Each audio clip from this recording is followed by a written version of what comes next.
November 12th, 1944, 0730 hours, Kensington Gardens, London. Obergefreiter Klaus Richter stepped off the Bedford lorry onto London streets and prepared himself for hatred. The propaganda had been explicit. If captured by the British, especially in London, the city German bombers had terrorized for years, expect vengeance. The Londoners would be merciless. Their ruined homes, their dead children, their burning city would demand retribution from any German soldier unfortunate enough to fall into their hands. Instead, the British sergeant escorted them through Kensington toward a converted barracks near the park. Klaus stared at the bomb damage everywhere. Entire blocks reduced to rubble, buildings with walls sheared away, exposing intimate domestic scenes, wallpaper, picture frames, a child's bedroom suspended 3 stories up. These people had every right to hate him. They passed a group of women queuing outside a grocer's shop. The women watched the prisoners march past. Klaus braced for cursing, spitting, thrown stones. One elderly woman simply shook her head sadly. Another turned away. A third made eye contact briefly, her expression unreadable, then returned to her queue position. No violence, no rage, just weary civilians watching enemy soldiers walk through their bombed city with something that looked almost like indifference born from exhaustion. "This is London?" Klaus asked the prisoner beside him, a Luftwaffe navigator named Werner Schmidt. "What's left of it?" Werner replied quietly. "We did this. The bombers. My squadron flew against London in 1940. I helped create this destruction. And they haven't killed you yet?" "No, they put me in a camp in Surrey first. Correct treatment, Geneva standards. Now transferred here for labour duty. Londoners see us every day. Some ignore us, some glare. None have attacked us. The British are," Werner searched for words, "different than we were told."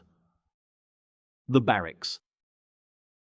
The converted barracks in Kensington housed 200 German POWs assigned to bomb damage clearance work in central London. The building had been a territorial army facility before the war, then briefly an air raid shelter, now repurposed as POW accommodation. The men slept in dormitories with metal frame beds, thin mattresses, wool blankets. Heating was minimal but functional. Washrooms had cold water and temperamental hot water that appeared sporadically. Meals were served in a communal hall: porridge, bread, occasional meat, tea that tasted of tin cups and rationing. It was spare and uncomfortable, but not brutal.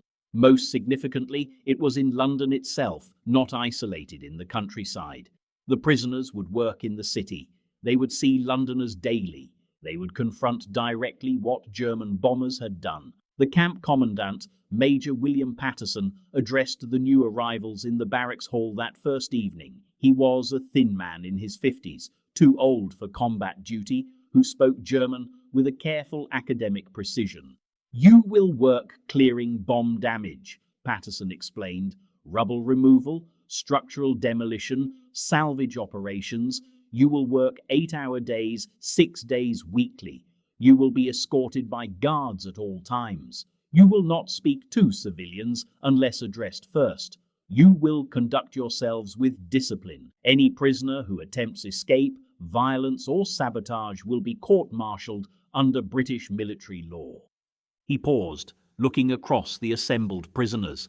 "I know what your propaganda told you about London, about British revenge, about what would happen to German soldiers captured here. That propaganda was lies. You will be treated according to Geneva Conventions. You will work hard, but you will be treated fairly. Questions?" A prisoner near the back raised his hand. "Sir, why are we working in London? Why not countryside camps?" "Because London needs clearing," Patterson replied simply. "We have labour shortages. You are available labour. Also because I believe you should see what your Air Force did to this city, not for punishment, for education." The work. Klaus Richter's first work assignment took him to a street near Holborn, where a V-2 rocket had struck 3 weeks earlier, destroying an entire block. The crater was enormous, 40 feet across, 20 feet deep. Surrounding buildings had collapsed or sustained severe damage. The work crew's task was to clear rubble, salvage usable materials, and prepare the site for eventual reconstruction. The work was backbreaking, lifting broken bricks and concrete blocks, loading rubble into wheelbarrows, pushing wheelbarrows to collection points, sorting salvageable materials, intact bricks, metal pipes, timber beams. The November weather was cold and damp. The dust was everywhere, coating clothes, skin, infiltrating lungs. Guards watched from positions around the worksite, rifles slung but present. What struck Klaus most wasn't the physical labor. He'd endured worse in Wehrmacht service, but the proximity to civilian life continuing around them. 100 yards from the bomb site, shops were open. People queued for rations. Children walked to school. A postman made deliveries. Women pushed prams. Life continued despite devastation, despite rationing, despite the German prisoners working among the ruins. During morning break, the guards distributed tea and bread. Klaus sat on a pile of bricks and watched London function. An elderly man walked past, leading a small terrier on a leash. The dog stopped to investigate the prisoners. The old man paused, looking at the Germans with an expression that mixed curiosity and something else. Not quite hostility, but weariness. "You lot from the latest batch?" the man asked, addressing no one in particular. The guards tensed, but didn't intervene. Klaus realized he was being spoken to. He had enough English to understand the question. "Yes, sir," Klaus replied carefully. "We arrived yesterday." The old man nodded slowly. First time seeing London proper then, seeing what was done. He gestured at the destruction. "My daughter lived 2 streets over. V2 hit in September. She and her 2 children, gone in an instant. No warning, just gone." Klaus felt his throat constrict. "I am sorry, sir." "Sorry," the old man repeated the word without inflection. "Well, sorry doesn't bring them back, does it?" He looked at Klaus directly. "But you're here, doing your bit to clear the mess. More than can be said for the ones flying the rockets. Come along, Wellington." He tugged the terrier's leash and walked on. Klaus sat frozen. That man had lost his daughter and grandchildren to German weapons. He had every moral right to attack, to curse, to demand vengeance. Instead, he'd simply acknowledged the loss and walked on. The restraint was incomprehensible. Werner, working nearby, had overheard. "That's the 3rd one like that I've encountered. Londoners who've lost family. They see us, they know what we are, and they just continue. I don't understand how they maintain that discipline." The church invitation. The transformation began in the 2nd week with a simple notice posted on the barracks board. "Notice to prisoners. Sunday religious services available for those wishing to attend. Protestant service 900 hours at St. Mary Abbots Church, Kensington High Street. Catholic Mass 1100 hours at Brompton Oratory. Transport provided. Attendance voluntary. Major Patterson, Commandant." Klaus read the notice 3 times, certain he'd misunderstood. They were being invited to church in London, the city they'd helped destroy, to worship with British civilians who had every reason to want them dead. "It's legitimate," Werner confirmed, reading over his shoulder. "I attended services at my previous camp." The British take Geneva Conventions seriously, including provisions about religious observance. They provide chaplains, transportation, access to services. Some churches even welcome POW attendance. "But these are Londoners," Klaus protested. "We bombed their city for years. They can't want us in their churches." Werner shrugged. "Yet they invite us anyway. Make of that what you will." Sunday arrived cold and overcast. 40 prisoners volunteered for the Protestant service. They were loaded onto a lorry, escorted by 4 guards, and driven the short distance to St. Mary Abbots Church. The building had sustained minor bomb damage. Some windows were boarded, part of the roof was patched, but it stood intact. its Victorian Gothic spire reaching toward grey skies. The prisoners filed inside, escorted to pews near the back. The church was half full with British civilians, mostly women and elderly men, the demographic reality of wartime Britain. They watched the Germans enter with expressions ranging from curiosity to carefully blank neutrality. No one shouted or protested.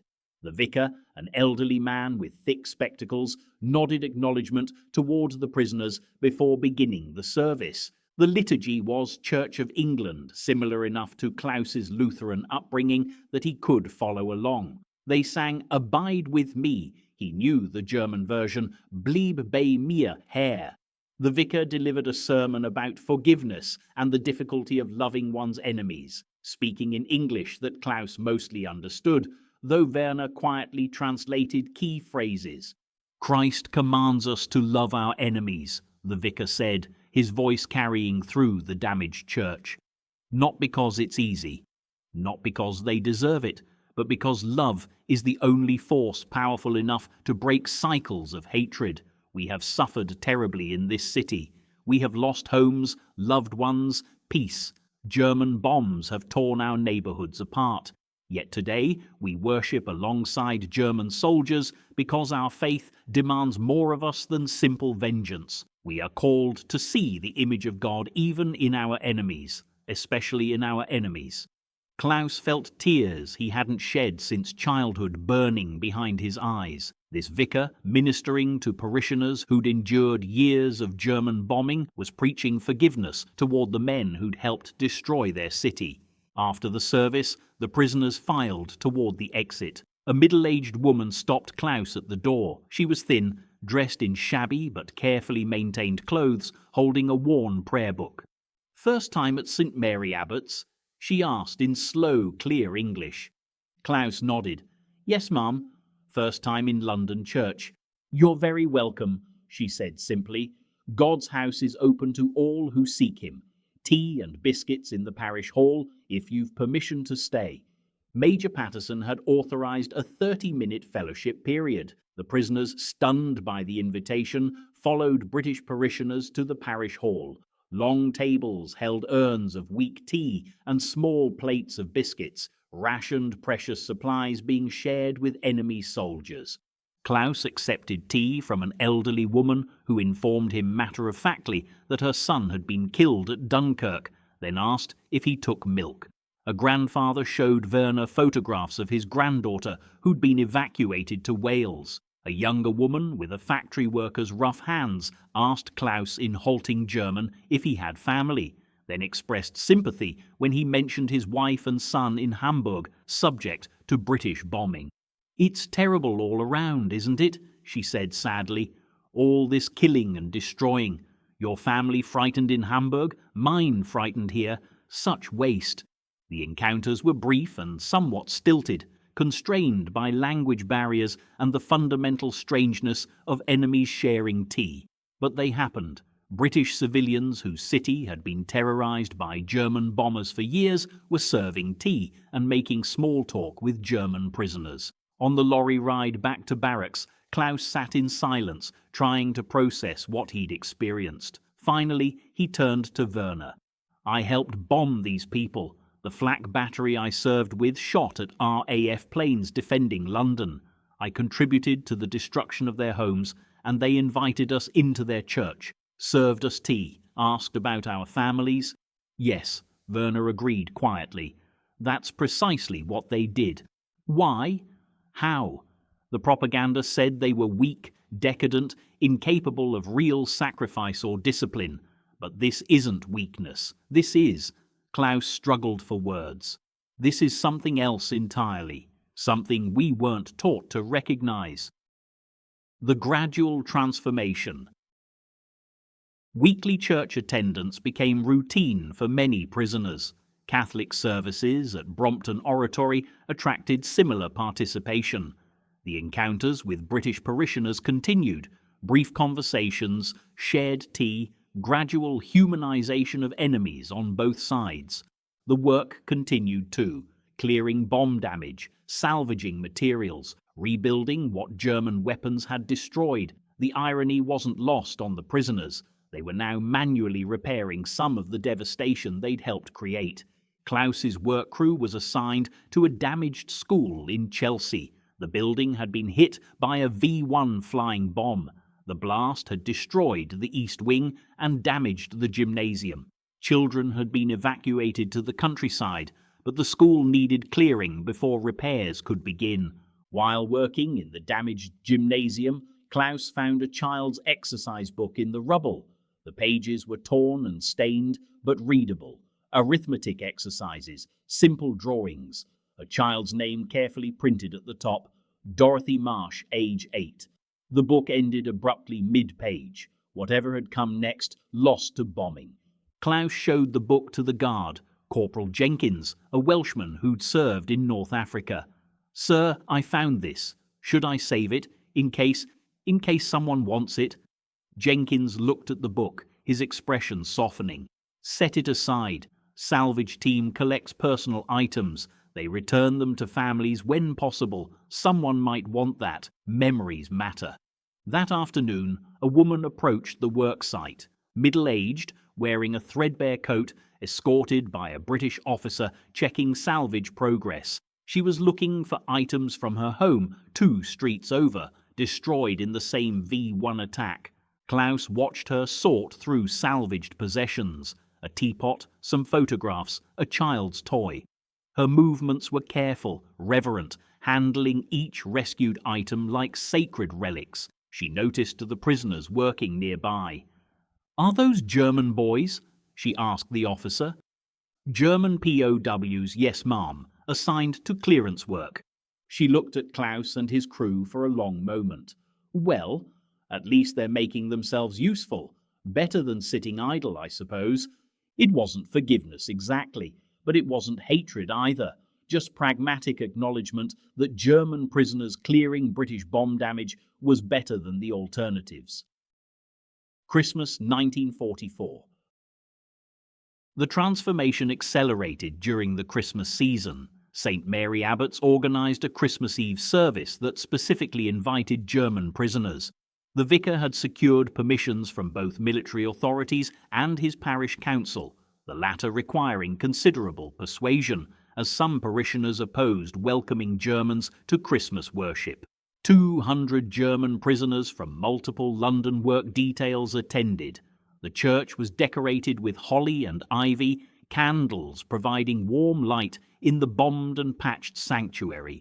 British civilians filled most pews, the usual congregation of war widows, elderly men, young women, a handful of soldiers on leave. The service began with "O come all ye faithful," Latin lyrics allowing Germans and British to sing together in a language neutral to both. Klaus sang the familiar words, remembering Christmas services in his village church before the war consumed everything.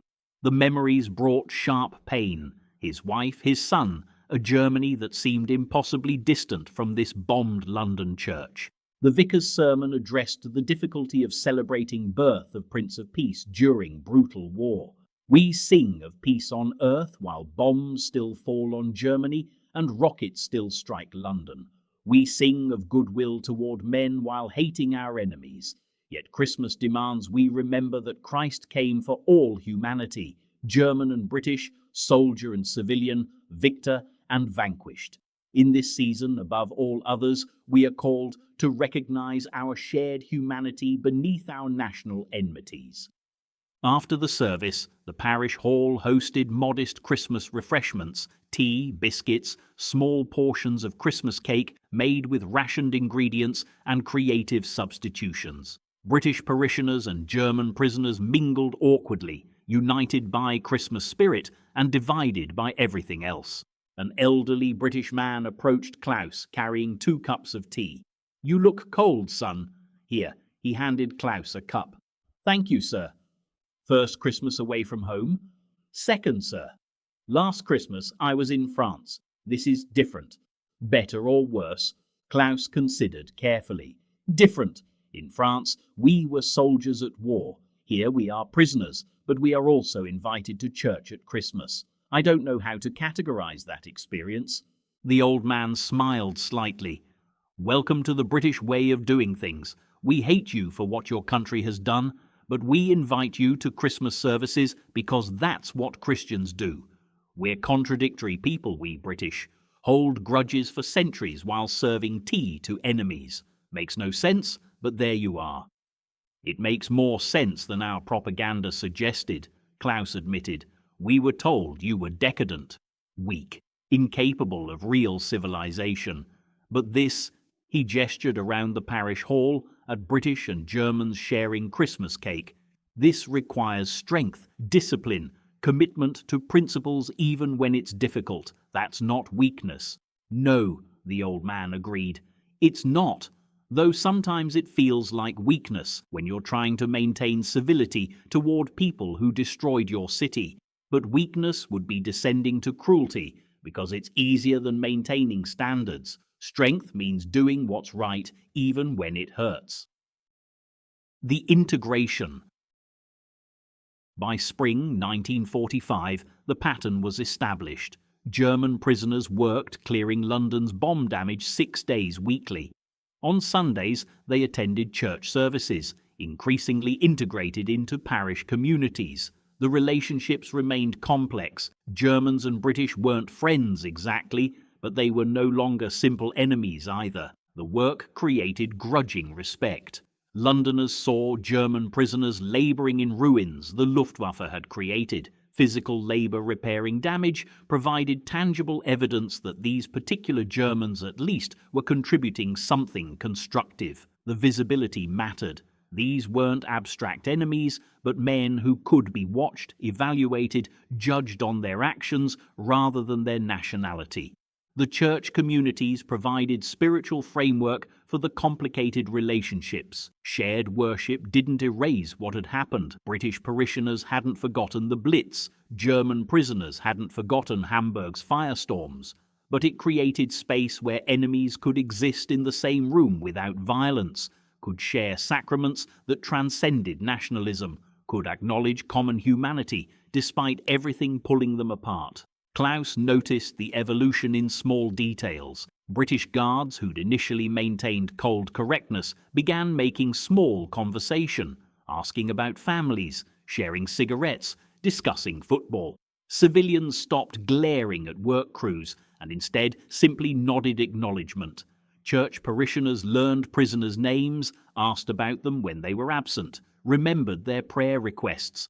The transformation wasn't universal. Some Londoners remained hostile, glaring at German prisoners or making hostile comments. Some prisoners remained committed Nazis, interpreting British fairness as weakness. But significant numbers on both sides found ways to move past propaganda towards something approaching mutual recognition.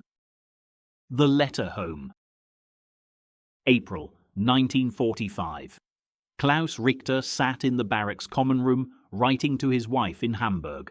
Around him, other prisoners read, played cards, or listened to BBC broadcasts announcing Germany's collapsing fronts. The war was clearly ending. Repatriation loomed, though no one knew exactly when. Klaus wrote carefully, knowing British censors would read every word, but trusting they'd allow honest descriptions. Dearest Maria, I pray this letter finds you and Johann safe despite the bombing. I think of you constantly, hoping British restraint extends to civilians as it does to prisoners. I work clearing bomb damage in London. The destruction is terrible. Whole streets destroyed, buildings collapsed, thousands dead. I see daily what our Luftwaffe did here. The British have every reason to hate us, yet they treat us correctly, feed us adequately, allow us to attend church every Sunday. The church attendance surprised me most. We worship alongside British civilians whose homes we destroyed. They serve us tea after services, ask about our families. This is not what propaganda promised. We were told British were cruel and decadent. Instead, they maintained standards even toward enemies. This is not weakness, but a different kind of strength. I have learned that civilization means keeping principles even when revenge would be easier. The British demonstrate this daily. They hate what Germany has done, rightfully so, but they do not descend to cruelty against prisoners. This has forced me to reconsider many things we were taught. When I return home, I will have much to tell you about what I've learned here. The war destroyed Germany, but perhaps we can rebuild something better from the ruins, using lessons learned from enemies who showed us what civilization actually requires. I love you and Johann. Stay safe. I will return to you when this is finally over.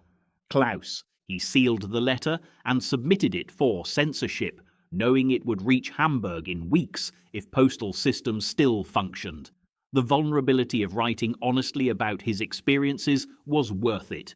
Maria needed to know that British captivity wasn't the nightmare propaganda had promised. She needed to understand that their former enemies had demonstrated principles worth emulating.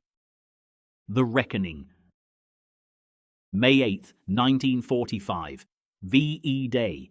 News of German surrender reached the London POW barracks mid-morning. The war in Europe was over. The prisoners received the announcement with mixed emotions: relief that the killing had stopped, anxiety about what surrender meant for Germany, uncertainty about repatriation timing. The British Guards celebrated cautiously, aware their prisoners might not share enthusiasm for German defeat. Major Patterson addressed the barracks that afternoon, speaking in his careful German. "The war in Europe has ended. Germany has surrendered unconditionally. You are now prisoners of a defeated nation. This changes nothing regarding your treatment. You will continue to be held according to Geneva Conventions. You will continue your work assignments. Repatriation will occur eventually, but not immediately. Germany must be stabilized first. Questions?" A prisoner near the front raised his hand. "Sir, what will happen to Germany now?" "Occupation by Allied forces, reconstruction, denazification, establishment of democratic government. The details are still being determined, but Germany will be rebuilt, not destroyed. We learned from the mistakes made after the last war." The prisoners processed this in silence. Germany defeated, occupied, to be remade according to Allied vision. The implications were overwhelming. That Sunday, church attendance was particularly heavy. Over half the barracks attended either St. Mary Abbots or Brompton Oratory. Klaus went to St. Mary Abbots, needing spiritual grounding amid uncertainty. The church held a special Thanksgiving service for war's end in Europe. The vicar acknowledged the complex emotions: gratitude for peace, grief for losses, anxiety about what came next. He spoke directly to the German prisoners in attendance. "You serve a defeated nation. Your country has lost a war it started. That is historical fact. But you are still human beings, created in God's image, deserving of basic dignity. We celebrate peace today, but we do so remembering that God's mercy extends to all people, including our former enemies. As Britain begins rebuilding, we will need workers. Some of you may remain here to contribute to that reconstruction. Others will return to Germany to rebuild your own country. Wherever you go, carry with you the lessons learned here. That civilization requires maintaining principles even toward enemies, that strength includes restraint, and that real victory means something more than crushing the defeated." After the service, the parish hall was crowded with British civilians celebrating and German prisoners contemplating defeat. The mixing was awkward but genuine. A British woman approached Klaus, someone he'd seen at services but never spoken to directly. "You've been coming to St. Mary Abbot since November, haven't you?" "Yes, ma'am. Nearly every Sunday. I've watched you. Watched all of you, really. The German prisoners. I lost my husband in the North Africa campaign. German artillery. I had every reason to hate you when you first appeared in our church. I wanted to hate you." "But you didn't?" Klaus asked quietly. "I tried.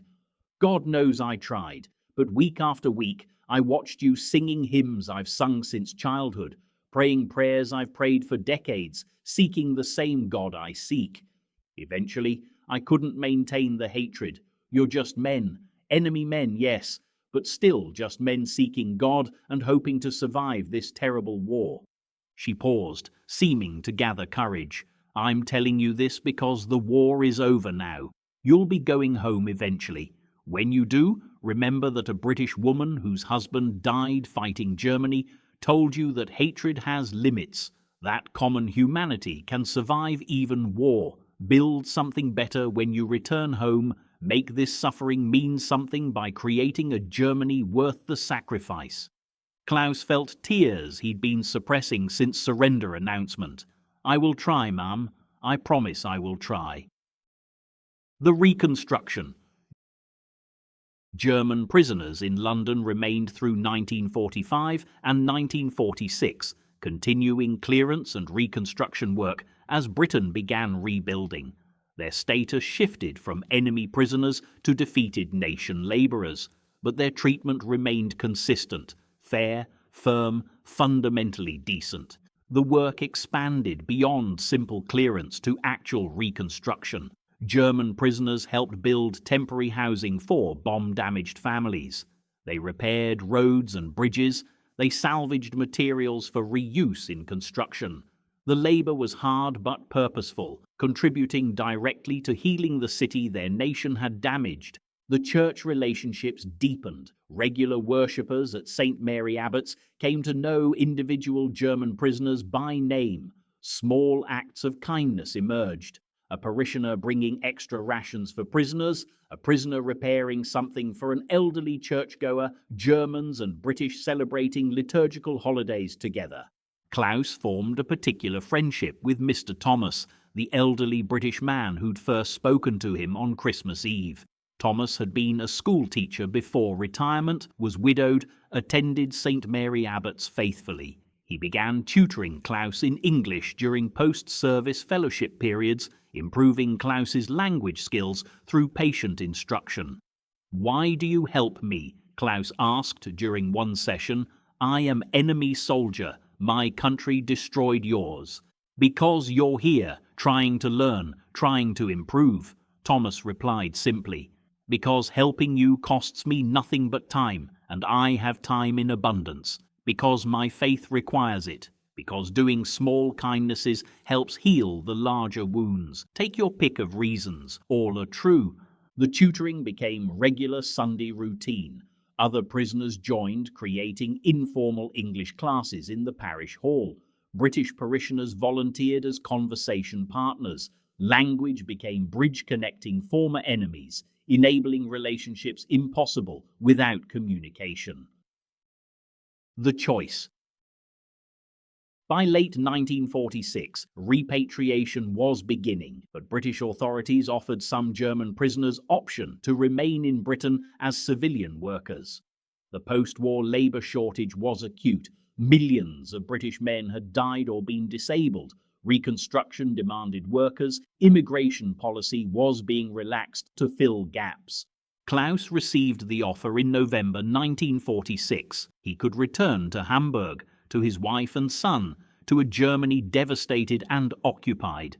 Or he could remain in London, send for his family once housing was secured, begin new life in the country he'd once fought against. The choice tormented him. His family in Hamburg needed him, but Hamburg was rubble and starvation. Britain offered stability, employment, future prospects. He agonized for weeks.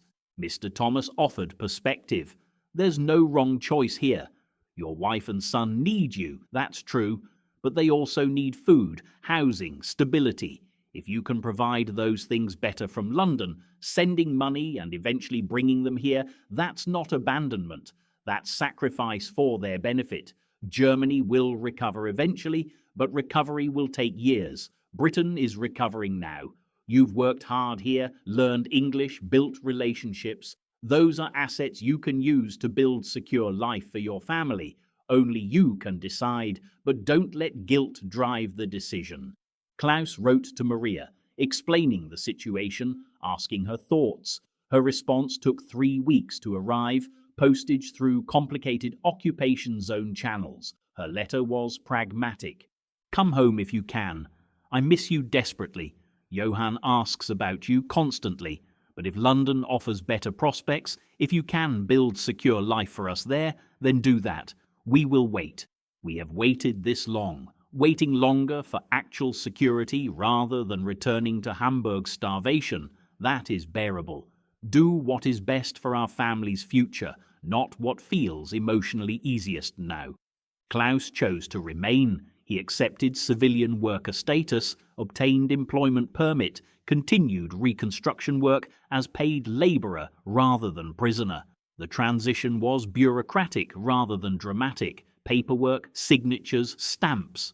Suddenly, he was civilian worker instead of POW, entitled to wages, permitted to live in civilian lodging, free to move around London within limits. He found a room in a boarding house in Hammersmith, sharing space with other workers, mostly Irish and Polish labourers, now a German added to the mix. The boarding house keeper, Mrs. Fletcher, had lost a son at Anzio. She accepted Klaus as tenant with the pragmatism of someone who needed the rent money more than she needed to maintain grudges. "You'll be punctual with rent, keep your room clean, and cause no trouble," she informed him. "Do that, and we'll get along fine regardless of where you're from." Klaus continued attending St. Mary Abbots. As civilian, he was free to arrive and leave on his own schedule, rather than with prisoner transport. The freedom was strange after 2 years of captivity, but the church community provided continuity. He was still the German who'd been attending since 1944, still learning English with Mr. Thomas, still singing hymns with slight accent that marked him as foreign. The reunion. Maria and Johann arrived in London in April 1947 on a military transport, bringing families to join former POWs who'd chosen to remain. Klaus met them at Victoria Station, barely recognizing his wife after 2.5 years of separation. She was thinner, worn by privation, but intact. Johann, now 7, didn't remember his father clearly, hung back shyly until Klaus knelt and spoke to him in German about London and parks and new beginnings. The reunion was overwhelming. Tears, embraces, inadequate words trying to express too many emotions. Klaus took them to the boarding house where he'd arranged a family room. Mrs. Fletcher greeted Maria in careful German, showed her the kitchen facilities, explained house rules, mentioned that Johann could play in the back garden with the Polish children next door. Adjusting to London life challenged Maria initially. The language barrier was significant. The food was different. The cultural expectations were unfamiliar. But she adapted with determined practicality, learning English from other wives, finding work cleaning offices in the evenings, managing tight finances with skill honed by years of German wartime rationing. Johann adapted fastest, as children do. Within months he was fluent in English, playing with neighbourhood children, attending local school. He retained German at home, but thought increasingly in English, becoming bridge between his parents' German world and their British present. Sunday mornings at St. Mary Abbots became family routine. The parish welcomed Maria and Johann naturally, the German prisoner's wife and son, now part of the congregation. Mr. Thomas taught Maria English alongside Klaus. Parishioners included Johann in Sunday school. The integration was gradual but genuine. The Perspective, 1952. 7 years after VE Day, Klaus Richter stood in Kensington Gardens with his son, now 12 years old and thoroughly British, despite German surname and bilingual household. They were visiting the gardens after church, enjoying rare London sunshine. "Dad," Johann asked, speaking English as he usually did with his father now, "why did we stay in London? Why didn't we go back to Germany after the war?" Klaus considered how to answer honestly without overwhelming his son with complicated history. "We stayed because London offered opportunities, good work, stable life, a chance to build something new. But you were a prisoner here. The British were enemies. Didn't you want to go home?" "Very much. But home was complicated. Hamburg was destroyed. Food was scarce. Your mother and I decided that building new life here was better for you, that you'd have more opportunities growing up in Britain than in occupied Germany." Do you regret it? Klaus thought about the question carefully. 7 years of civilian life in London, working construction, rebuilding the city he'd once helped bomb, raising a son who was more British than German, worshipping at St. Mary Abbots alongside people who'd endured the Blitz, living peacefully in a nation his country had tried to destroy. No, he said finally, I don't regret it. The British showed me something during my captivity. That civilization means maintaining principles even toward enemies. That strength includes restraint, that you can hate what someone's country did while still treating that person decently. Those lessons changed how I understood the world. Staying here let me live according to those principles. It gave you a chance to grow up in a democracy that practices what it preaches about human dignity. That's worth the sacrifice of leaving Germany. They walked in silence for a moment, watching other families enjoying the park. British families, German families, Irish families, Polish families, all rebuilding lives in post-war London.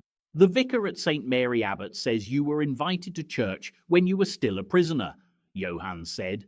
That British people who'd been bombed by Germans invited German prisoners to worship with them. Why would they do that? Because they're Christians who take their faith seriously enough to practice it even when it's difficult, Klaus replied. Because they understood that treating enemies decently was more powerful than revenge. Because they were strong enough to maintain civilization even during and after war. He paused, remembering that first Sunday service in November 1944, the damaged church, the British parishioners watching German prisoners enter, the vicar preaching about loving enemies, the old woman offering him tea. That's why we stayed, Johann, not just for opportunities or stability, but because the British demonstrated something during those years that I wanted you to grow up understanding, that real strength is maintaining your principles even when it would be easier to abandon them. That civilization is measured not by how you treat friends, but by how you treat enemies. Those are lessons worth building a life around. Johann nodded, processing his father's words with the seriousness of a child becoming aware that adult morality is complex and demanding. They walked back toward Hammersmith as afternoon faded. Tomorrow Klaus would return to his construction job, continuing work rebuilding London. Maria would clean offices, Johann would attend school. They would live their ordinary British lives as the Richter family, Germans who stayed because enemies offered them something better than their own nation could provide: fairness, opportunity, and dignified treatment, even in defeat. The flower beds in Kensington Gardens, carefully tended by city workers, bloomed quietly in the spring sunshine. Small symbols of reconstruction, of life continuing, of civilization maintaining itself even after terrible war. Klaus Richter, former prisoner who expected punishment but was invited to church on Sundays, walked home through the city he'd helped damage and then helped rebuild, grateful for the British capacity to transcend revenge through stubborn insistence that even enemies deserve basic human dignity. The war was over, the rebuilding continued, and somewhere in the ordinary routines of post-war London, former enemies were becoming neighbours, demonstrating that hatred has limits but